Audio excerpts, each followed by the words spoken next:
Welcome back to my channel.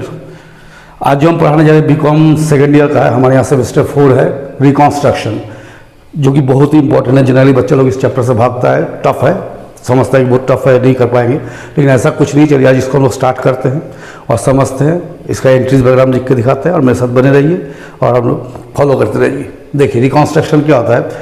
Amalgamation या absorption को जो बोलते हैं नेचर ऑफ मर्जर, ये दोनों से अलग होता है। अलग इस पर्पस में होता है कि रिकॉन्स्ट्रक्शन में क्या होता है कि जब कोई कंपनी, बहुत कंपनी बस कैपिटल का ओवर बर्डन रहता है, ओवर कैपिटलाइज हो जाता है, या बहुत लॉसेस सफ़र कर रहा है, हेवी लॉसेस सफ़र कर रहा है, या जो एसेट्स सब है जो वैल्यू होना चाहिए नेचुरली उससे ज़्यादा वैल्यू में बैलेंस शीट में शो हो गया है, तो उस टाइम कंपनी को क्या करना पड़ता है, इसको फिर से रीअरेंज करना पड़ता है या रीऑर्गेनाइज करना पड़ता है। तो ये जो रीऑर्गेनाइजेशन करना पड़ता है, रीअरेंज करना पड़ता है, इसका हम लोग बोलते हैं रिकॉन्स्ट्रक्शन ऑफ कंपनी। समझ में आया क्या बोले कि जब कंपनी का कैपिटल ओवर कैपिटलाइज हो जाता है, या एसेट सबको जो वैल्यू में दिखना चाहिए उससे हायर वैल्यू पे दिख रहा होगा, या ऐसा भी हो सकता है कि हेवी लॉसेस शो हो रहा है तो उसको हटाना पड़ता है, फिर से उसको ठीक करना पड़ता है। तो दैट इज रिकॉन्स्ट्रक्शन या रीऑर्गेनाइजेशन या रीअरेंजमेंट, इसी को हम लोग बोलते हैं। ठीक है, तो जब रिकॉन्स्ट्रक्शन पढ़ेंगे तो इसमें रिकॉन्स्ट्रक्शन दो तरह का होता है।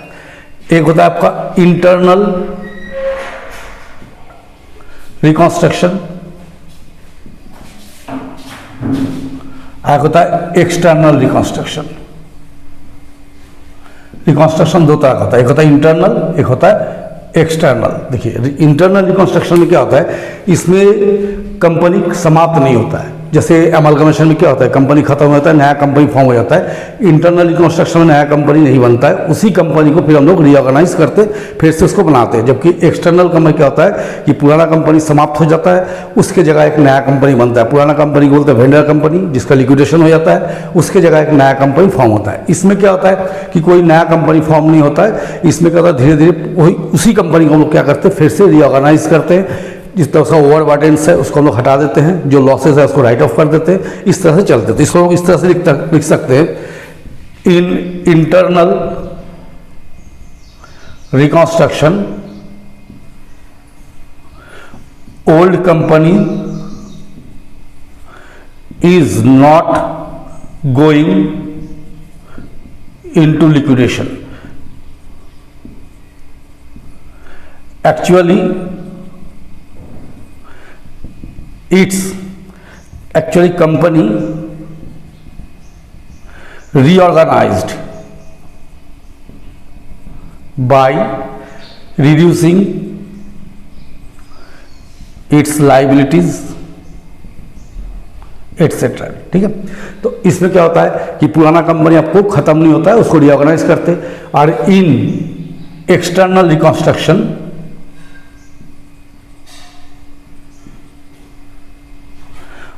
old or vendor company is eliminated and a new company is formed। तो इस कंडीशन में क्या आ जाता है ना, आपको दो बुक में एंट्री करना पड़ता है। In the books of vendor company जो सेल कर रहा है, इसके बुक में एंट्री होगा। आएगा होता है in the books of new company, जो नया है उसके बुक में एक एंट्री होगा। ठीक है, जबकि इंटरनल रिकॉन्स्ट्रक्शन में क्या होता है, कंपनी खत्म नहीं होता है, तो in the books of company बोल के हम लोग क्या करेंगे, एंट्री करेंगे। ठीक है, तो यहाँ तक हम लोग समझ गए कि इंटरनल रिकॉन्स्ट्रक्शन में क्या करता है, कंपनी को खत्म नहीं करना, उसी कंपनी को ठीक करना है। और इसमें क्या होता है, पुराना कंपनी को खत्म करके उसके जगह हम लोग नया बना देते हैं। तो चलिए किस तरह से करते हैं हम लोग देखते हैं। एंट्री लिखेंगे इंटरनल के लिए,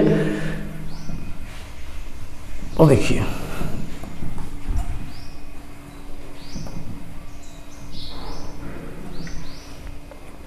यहां हम लोग लिखेंगे जर्नल एंट्रीज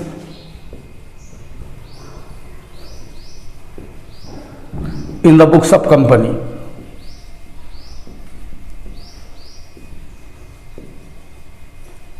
देखिए यहां लिखेंगे when value of share capital is reduced. Book is language में हम नहीं जा रहे, सीधा से सिंपल जो उसी में बता रहे, when value of share capital is reduced and reduced value is taken into capital reduction account. Capital reduction बोल सकते हैं या रिकॉन्स्ट्रक्शन बोल सकता है ना। तो क्या लिखेंगे, जैसे मानिए इक्विटी शेयर कैपिटल है तो equity share capital account debit, अगर ये रिडक्शन हो रहा है। Preference share capital account debit to capital reduction account,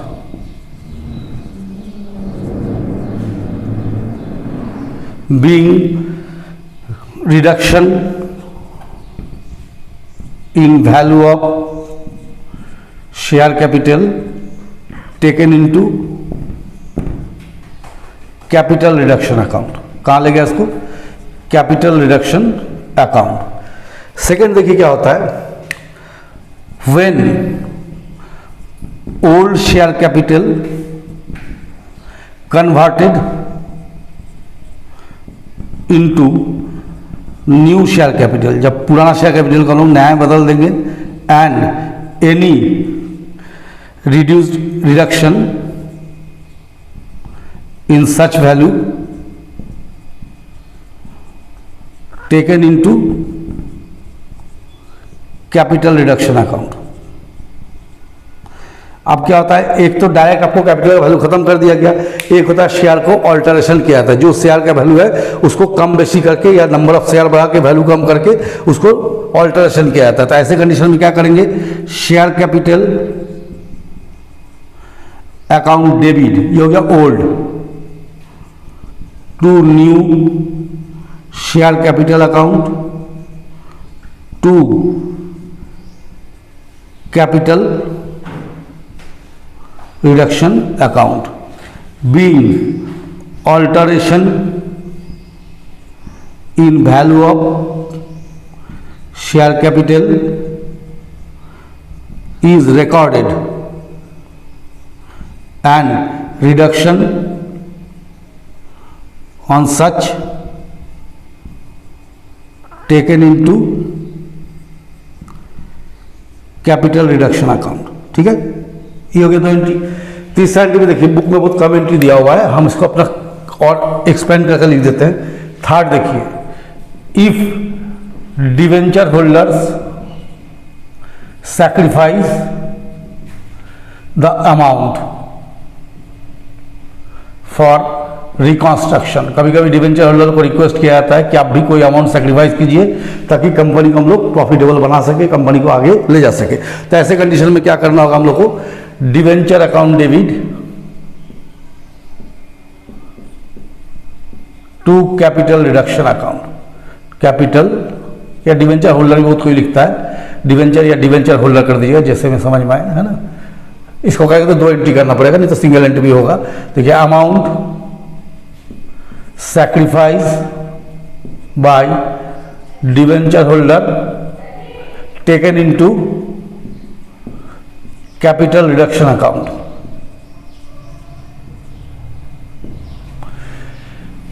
फिर मानिए क्रेडिटर्स को रिक्वेस्ट किया गया कि वो लोग भी कुछ अमाउंट सेक्रीफाइस करें, तो कैसे करना होगा, for amount sacrifice by creditors. अगर जैसे क्रेडिटर से मानिए 20 लाख रुपया कंपनी से पाता है, तो क्रेडिटर से बातचीत किया गया, समझाया गया, तो वो लोग मानिए 5 लाख रुपया छोड़ देता है, तो वो पैसा हम लोग क्या करेंगे, रिडक्शन में लेके आएंगे। तो creditors account debit to capital reduction account, being amount sacrificed by creditors taken into capital reduction account. ये हो गया। अब क्या होता है, मानिए 5 में for value of assets increase. कभी कभी क्या होता है कि आपका बुक में जो एसेट का वैल्यू दिया हुआ है वास्तव में उससे ज़्यादा वैल्यू आपका एसेट का हो जाए, माने बिल्डिंग का या लैंड का दाम मानिए हम लोग करके 10 लाख, लेकिन जब वैल्यूएशन किया गया पाया गया 15 लाख, तो 5 लाख रुपया वैल्यू बढ़ गया ना। तो अगर एसेट का वैल्यू बढ़ जाएगा तो कैसे करेंगे, sundry assets account debit to capital reduction या रिकॉन्स्ट्रक्शन जो भी लिखिए, capital reduction account, being increase in value of asset taken into capital reduction account. ठीक है, ये हो गया। आप देखिए ये जो पैसा आया उससे हम लोग क्या करेंगे, for amount of capital reduction utilised for writing off losses and assets. ये जो पैसा हम लोग कैपिटल रिडक्शन में लाए हैं इसका काम क्या है, इस पैसा से क्या करना है, जितना भी लॉसेज है उसको राइट ऑफ कर देना है, एसेट्स जो ओवर वैल्यूड हो गया उसको क्या करना है, राइट ऑफ कर देना है। ठीक है, तो उसके लिए क्या एंट्री करेंगे, कैपिटल रिडक्शन अकाउंट डेबिट, माने प्रिलिमिनरी एक्सपेंसेस है तो टू प्रिलिमिनरी एक्सपेंसेस अकाउंट, माने डिस्काउंट ऑन डिवेंचर है तो to discount on debenture account, माने इसके बाद आपको दिया है एडवर्टाइजमेंट सस्पेंस है तो advertisement suspense account, to assets account, जो जो एसेट्स राइट ऑफ होगा। इसके बाद भी मनी और कुछ बच जाता है तो लिख देंगे टू कैपिटल रिजर्व अकाउंट। इसके बाद कुछ एंट्रीज और आगे आएगा जो क्वेश्चन के हिसाब से हम लिखेंगे। ठीक है, being capital reduction account utilised to write off losses and assets. ठीक है, अगर बैलेंस बच जाएगा तो कहाँ ट्रांसफर कर देना है, कैपिटल रिजर्व में। ठीक है, ये मोटा मोटी आपको जनरली 6-7 एंट्री है और 1-2 एंट्री इसमें बढ़ाया जा सकता है, लेकिन हम नहीं बढ़ाए, आप लोगों को इतना भी काम होगा जिस बुक से हम अभी फॉलो करेंगे। और कुछ क्वेश्चन में जब हम बनाएंगे, जब सारा क्वेश्चन इसका बनाएंगे, एक एक क्वेश्चन बनाएंगे तो उसमें जब कुछ आएगा नया तो उसका भी एक एंट्री हम लोग करके देखेंगे। तो चलिए एक क्वेश्चन हम लिखते हैं, क्वेश्चन नंबर 2 जो कि कई बार एग्जाम में आया हुआ है। जो लोग बिहार बोर्ड से, पटना यूनिवर्सिटीज़ में है या मगध में, उन लोग में क्वेश्चन कई बार आया क्योंकि लोग क्वेश्चन बैंक मेरे पास है तो हम देखे हुए क्वेश्चन आते हुए। तो चलिए क्वेश्चन को लिख के हम लोग बनाते हैं, तब तक के लिए वेट कीजिए, क्वेश्चन हम लिख लेते हैं। देखिए यहाँ पर हम question number 2 doctor S M Shukla book से लिए हैं। छोटा क्वेश्चन है, आज इनिशियल है, इसके बाद बड़ा सारा क्वेश्चन हम बनाएंगे। इस चैप्टर टोटल क्वेश्चन ही बनाएंगे, तो चलिए मेरे साथ बने रहिए। देखिए, on the reconstruction of the company the following conditions are agreed upon. ये कंपनी का रिकॉन्स्ट्रक्शन है, ये एग्रीड अपॉन हुआ कि प्रेजेंट होल्डिंग कितना है, बोला अभी कंपनी के पास है 25,000 shares at the rate of 10 each, माने कंपनी का शेयर कैपिटल का वैल्यू हो गया 2.5 लाख। अब इसी के ऊपर आपको रिकॉन्स्ट्रक्शन करना है। क्या बोल रहा है, fully paid equity share to 2/5 of their holding. बोला फुली पेड इक्विटी शेयर को क्या मिल रहा है, जितना होल्डिंग है उसका 2/5, 5% प्रेफरेंस शेयर मिल रहा है, 1/5 ऑफ न्यू होल्डिंग और 30,000 का डिवेंचर मिल रहा है। ठीक है, तो सबसे पहले देखिए क्या लिखेंगे, जर्नल एंट्रीज, ध्यान से देखिए कैसे करेंगे, in the books of company. बहुत इंपॉर्टेंट क्वेश्चन है, एग्जाम में आया हुआ क्वेश्चन है इसलिए बना दे रहे। ठीक है, देखिए equity share capital account debit, कितना का इक्विटी शेयर कैपिटल है कंपनी के पास, 2.5 lakh. To new equity share capital, ये कैसा आएगा, बोला जो 2.5 लाख है इसका 2/5 के बराबर मिल रहा है नया कैपिटल शेयर, तो कितना हो गया 1 लाख। तो चलिए 1 लाख यहां लिख देते हैं। 5% preference share capital account, preference share capital क्या बोला है, 1/5 ऑफ न्यू होल्डिंग। तो अपना न्यू होल्डिंग कितना है, 1 लाख है, तो 1 लाख का 1/5 निकाल लीजिए, माने 20,000 का प्रेफरेंस शेयर। कितना मिल रहा है, 20,000 का प्रेफरेंस शेयर। क्या बोला फिर, 30,000 6% डिवेंचर टू 6% डिवेंचर, कितना का है 30,000। तो जो लोग को कैपिटल का मिला था 2.5 लाख रुपया, उन लोगों को क्या क्या मिला, 1 लाख का नया शेयर कैपिटल, 20,000 का प्रेफरेंस शेयर और 30,000 का डिवेंचर। मैंने ये तीनों जोड़ देता तो कितना होगा, 1 लाख 20,000 और 30,000, माने 2.5 लाख का कैपिटल था, उसके बदले कितना मिल रहा है शेयर होल्डर को 1.5 लाख। तो बाकी जो पैसा बच रहा है उसको भेज दिए कैपिटल रिडक्शन में। कहाँ भेज देंगे, कैपिटल रिडक्शन अकाउंट। कितना हो गया 1 लाख। सर 1 लाख कहाँ से आ गया, तो देखिए 2.5 लाख रुपया कैपिटल था, उसके बदले में लोगों को कितना प्राप्त हो रहा है 1.5 लाख, तो कितना बच जा रहा है 1 लाख, तो ये चला गया कैपिटल रिडक्शन में। ठीक है, तो being changes in share capital are recorded and reduction in share capital taken into capital reduction account. छोटा क्वेश्चन है लेकिन अगर नहीं जानिएगा तो ये एग्जाम में तकलीफ कर देता है, ठीक है। अब सेकेंड एंट्री में हम लोग क्या करेंगे, सेकेंड में क्या बोल रहा है, सेकेंड में बोला है कंपनी फ्रेश इशू किया 25,000 डिवेंचर 25,000 रुपया का, ठीक है।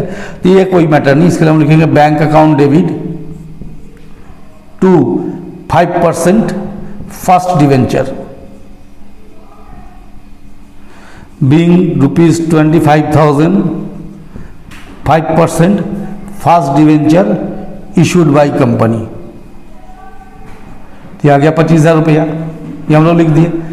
अब हम लोग क्या करना है, एक रिडक्शन का एंट्री करना है, देखना है किस एसेट को किस एक्सटेंट तक कंपनी घटा लिया, ठीक है। तो चलिए हम लोग इसको क्या करेंगे, एक एंट्री पास करेंगे यहाँ पर। थर्ड एंट्री में लिखते हैं कैपिटल रिडक्शन अकाउंट डेबिट, कितना था 1 लाख। आप देखिए क्या क्या घटा, नीचे आ जाइए, यहाँ लिखा गुडविल का बुक वैल्यू था 1.5 लाख, अभी घट के कितना हो गया 75,000। 1.5 लाख था, घट के 75,000 हो गया, तो गुडविल में कितना घट गया 75,000। तो टू गुडविल अकाउंट यहाँ लिख दिया 75,000। फिर बोला लैंड एंड बिल्डिंग का वैल्यू था 50,000, घट के कितना हो गया 37,500। तो to land and building, land building 50,000 दिखाया गया था लेकिन इसको करना है 37,500, कितना कम कर देना है 12,500। फिर देखिए प्लांट मशीन का वैल्यू था 75,000, घटा के कितना कर दिया 62,500। तो to plant and machinery account 12,500 being capital reduction account utilised to write off assets, ठीक है। ये हो गया इसका 3 एंट्री। पहला एंट्री में क्या दिखाया रिडक्शन, दूसरा में जो इशू किया था इससे उसका मतलब नहीं है, अब तीसरा रिडक्शन का एंट्री कर दिए। कभी कभी आप लोगों को बोल सकता है कि कैपिटल रिडक्शन का अकाउंट खोल दीजिए, तो क्या कैसे लिखेंगे, कैपिटल रिडक्शन अकाउंट खोलना होगा, हो सकता है बोले ताकि दिए कैपिटल रिडक्शन अकाउंट, ठीक है, खोलने बोलता है कभी कभी। इसमें कैसे करेंगे देखिए, देखिए कैपिटल रिडक्शन का ऑपोजिट में कौन है, इक्विटी शेयर कैपिटल डेबिट में है, कहाँ चला जाएगा क्रेडिट में, बाय इक्विटी शेयर कैपिटल कितना आया 1 लाख। और यहाँ ऑपोजिट में कौन है, goodwill land building plant machinery, तीनों को डेबिट में लिख दीजिए। क्रेडिट में है to goodwill 75,000, to land and building 12,500 और टू प्लांट एंड मशीनरी 12,500। ये कितना राइट ऑफ हो गया 1 लाख खत्म हो गया, ठीक है। तो चलिए आज हम लोग इस चैप्टर को स्टार्ट किए और सबसे इजी क्वेश्चन ही बनाए। इजी क्या है, जो लोग बच्चा पढ़ाई नहीं थे उसको तो ये भी टफ रहेगा शुरू में। खैर आप लोग मेरे साथ बने रहिए, ट्यूशन क्लासेस में जैसे हम पढ़ाते हैं उसी प्रकार से आप लोग भी हम पढ़ाते हैं। ऐसा नहीं कि भेदभाव करके यहाँ कुछ वहाँ कुछ, ऑनलाइन ऐसा कुछ नहीं, सारा कुछ जैसा हम यहाँ पढ़ाते हैं आप लोग को भी ऑनलाइन में इसी पढ़ाते हैं। आप लोग देखिए सीखिए, इसके बाद इंटरनल के बाद हम लोग एक्सटर्नल रिकंस्ट्रक्शन को पढ़ेंगे, फिर अमलगमेशन पढ़ेंगे। आप लोग मेरे साथ बने रहिए, चैनल को ज़्यादा से ज़्यादा शेयर सब्सक्राइब कीजिए।